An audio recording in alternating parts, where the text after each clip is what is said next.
Hello. Decided to make a video today, this evening.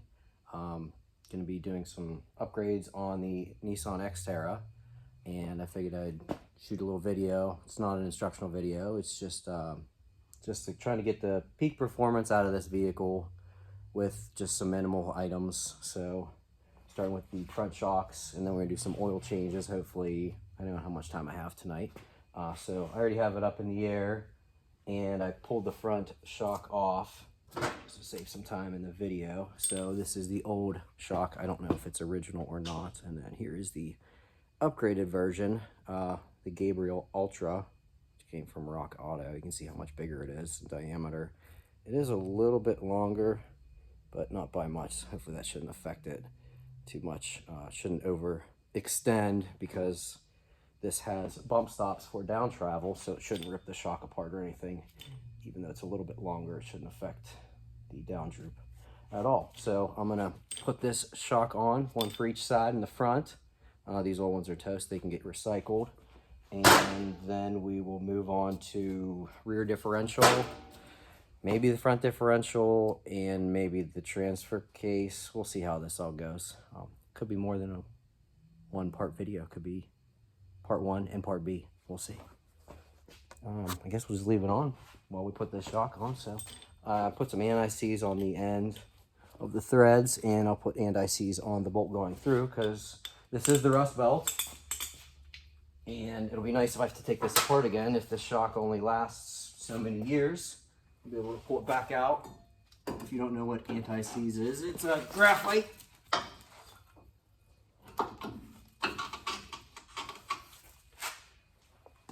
Graphite you put on the ends of things, keeps them from seizing. Anti-seize. Put this together. Pretty straightforward here. So this is a 2001 Nissan Xterra automatic 3.3 liter V6 four-wheel drive that I bought to drive in the winter, and kind of like it. So I'm fixing it up a little bit so it's a little nicer to drive every day. Here's where we're bolting. There we go.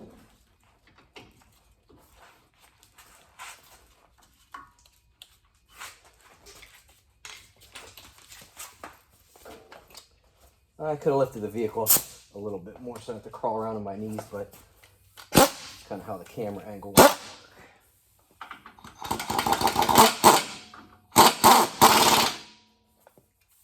Bottom bolt is tight, and I have the ratchet for the top. Snug this down, keep the label out because it looks fancy. I mean, they put their sticker on there, so I might as well show it off a little bit, even though I don't know who's gonna notice this. Well, this does have to get inspected, so the state inspection station, we'll see. And me.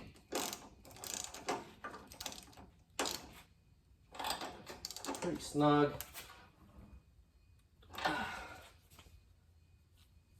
A lot of these things I'll try to check periodically when I change the oil, things like that. And then there are torque specifications for these, so usually I'll go back over and torque everything if I can find the specs, or if I have the patience for some of these torque specs, like on these rubber bushings. They're kind of tough sometimes, in my opinion. Okay, so do this. This one's done. I'll rip the other one apart and switch it out, which is pretty straightforward. And then probably move on to the rear differential, because I want to get to that first.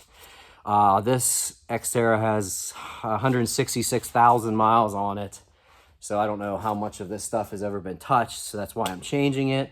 I would think you would want to change it before 166,000 miles, but I'm not sure. I didn't get any records on this. It's had a few owners, but it did come from the south, so it's not extremely rusted out, because that many miles in this area, there's usually nothing left of these vehicles.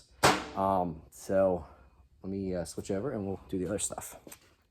Okay, I thought of a quick tip that I'd give in the middle of doing the other side. I pulled the other shock absorber off of the front passenger side, and usually you know a shock is blown out if they're leaking oil. But another reason is, see how this thing's bad boy's compressed almost all the way. It's not rebounding. So here's the other Gabriel shock. Squeeze that puppy in there and see if it rebounds. Then you know it's good. No rebound. Bad. Old. All right, I'm gonna move on. All right, well, I got these shocks done, and now we're at the rear end of the Xterra. I'm planning on changing the oil in this. I got some 7590 GL5, which is for this differential, I guess, or inside of the rear. At least has some type of a limited slip or something from the factory. So this is what's recommended. This GL5 friction management for extreme protection, it says on there. So what I like to do, what I've learned in the past couple of years too, is try to always drain in a bucket. My oil goes to a local mechanic shop where they recycle the oil. They use it for their heater. So we just take 5 gallons at a time, and I have buckets with lids. And even when I'm working somewhere where I don't have a lift, I try to get the car as high as possible on ramps or jack stands just to save it from going into the pan. And then you have to dump from the pan into the bucket, and it just takes forever, and it ends up spilling. And then the pan's always dirty. I hate trying to clean the pans out. So when I can, I try to go right into a bucket. I don't know when the last time this plug was taken out of here. It's a little rusty.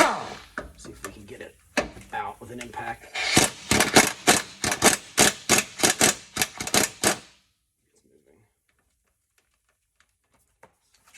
I think these plugs are magnetic too, so we'll see how much shavings are on it. So oil's not real warm. This truck's been sitting. Woo.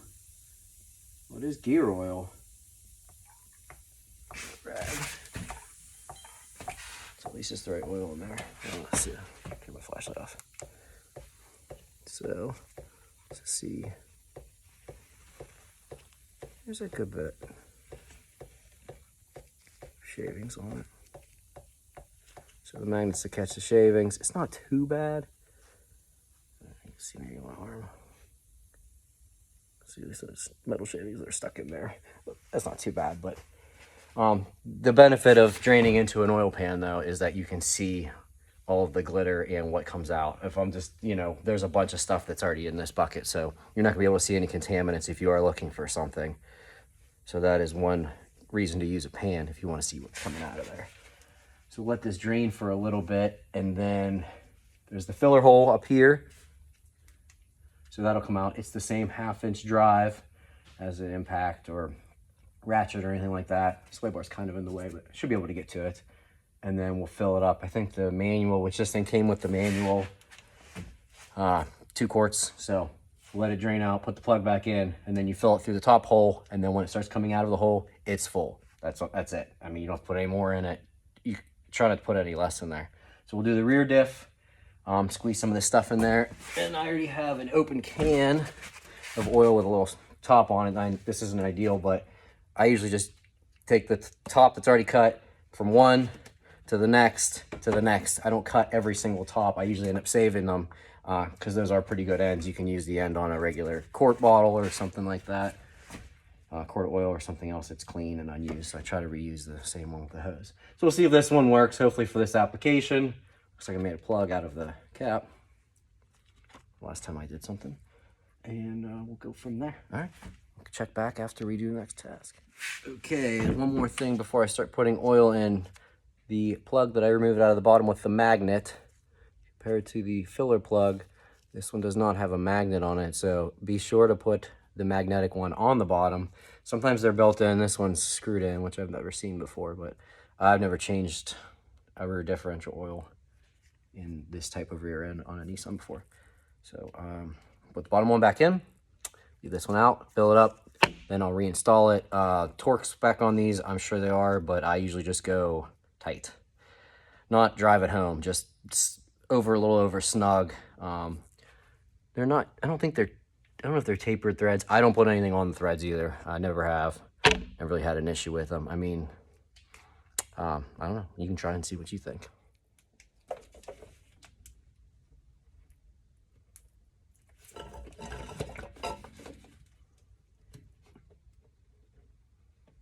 Squeezing some oil in. Now, you don't have to get it all out of it. It's usually tough when you're in a bad position. So whatever is left in the quart,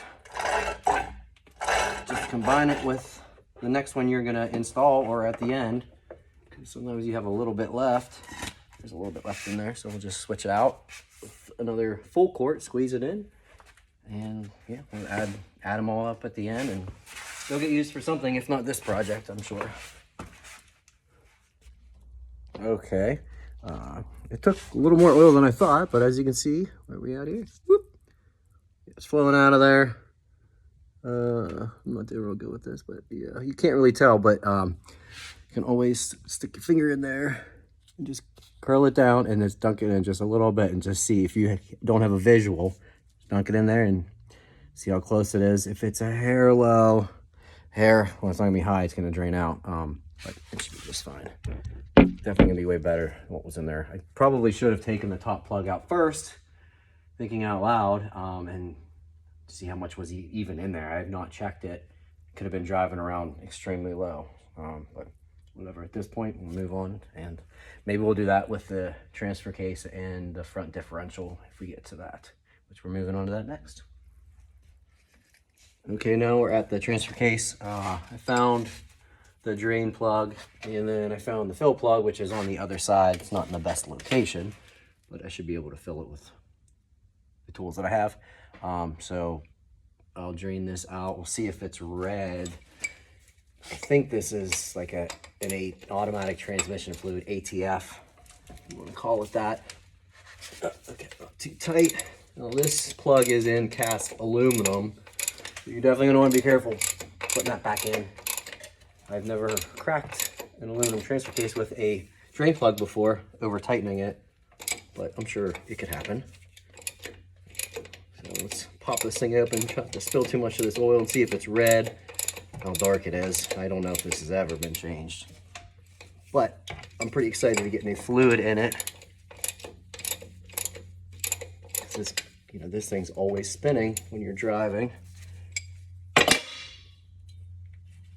That's still tight.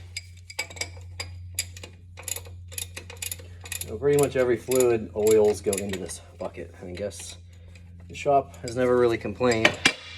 90% of it is motor oil. Not much of it is gear oil or anything like that. Just a small percentage usually, because this doesn't get changed as often. Okay, let's see what this looks like. Man, is that dirty. Wow. All those metal shavings. I have to focus in, I'll have to change the lighting. It does have some red there. There used to be, I think. Get the light on. Those metal, ooh, yeah. So, wow. So it's great, we'll let that drain. I'll try to crack open the plug on the other side. And so that only took a little over 2 quarts, so I bought 3 at the parts store. I mean, this is not a real big transfer case. The fill plug on the other side is it's only just a little bit over the bearing on that, so don't think I mean, there is some RTV on this transfer case, but I really don't think it's ever been apart, and I hope not. Hopefully it's all factory and nice. So I'll let this drain, get the plug out the other side, and I'll check back. All right, we're in mid finish here with this draining. So I wanted to, a quick tip again. Here's the lid that I used for the differential with the spout on it. I think I heated that up and put that on there. So it stays on really nice a couple years ago. But you can just reuse that right on this quart. Hopefully, I mean, you reuse it at least, but it's definitely tricky to get up there. So this is what I was told to use from the guy at the parts store, and I trust my parts store guys. Yeah, you go too. I mean, these guys, they're, you know, these cars are a member of your family, so you want to make sure that they are well taken care of. So when they tell you what you need, you give them a couple things here and there, and they're like, yep, this is it, Ralph, take this home. So I'm going to try this stuff, and it's definitely going to be better than the crap that came out of there. Okay, so I'm going to fill this up because that's kind of boring. You don't want to see me squeezing this thing for a while. Well, that great hose came off over the end that I heat shrunk years ago, and there's oil everywhere. But I mean, I only lost a few ounces, but with oil, it seems like it's everywhere.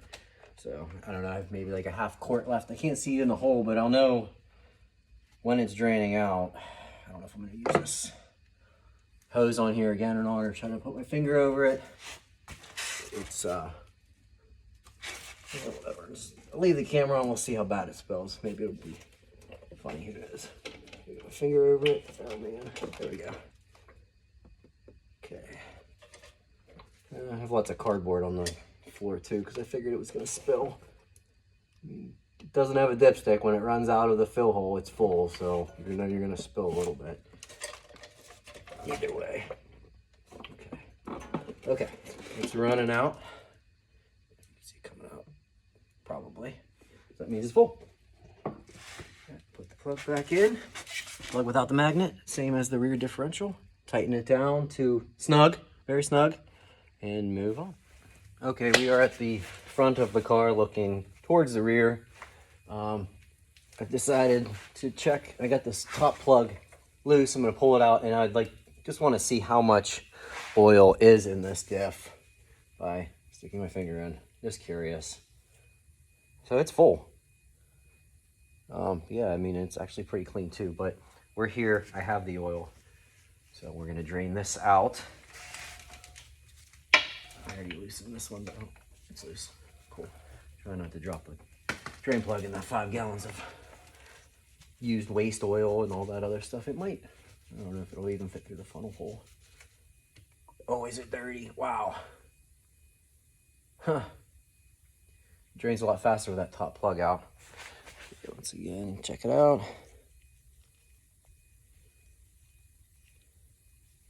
So that's shavings half off.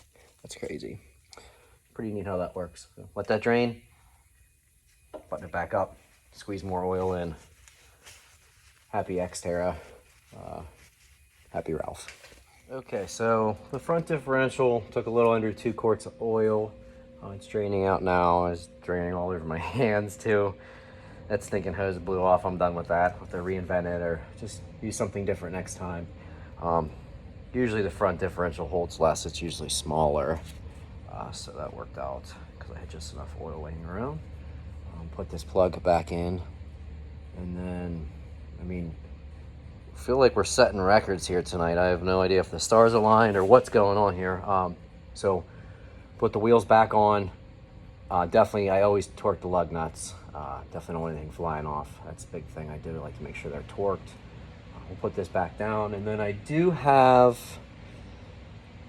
what did I have? Headlight bulbs, LED bulbs I wanted to put in here because when I drive this thing in the winter in Western Pennsylvania, it's always dark.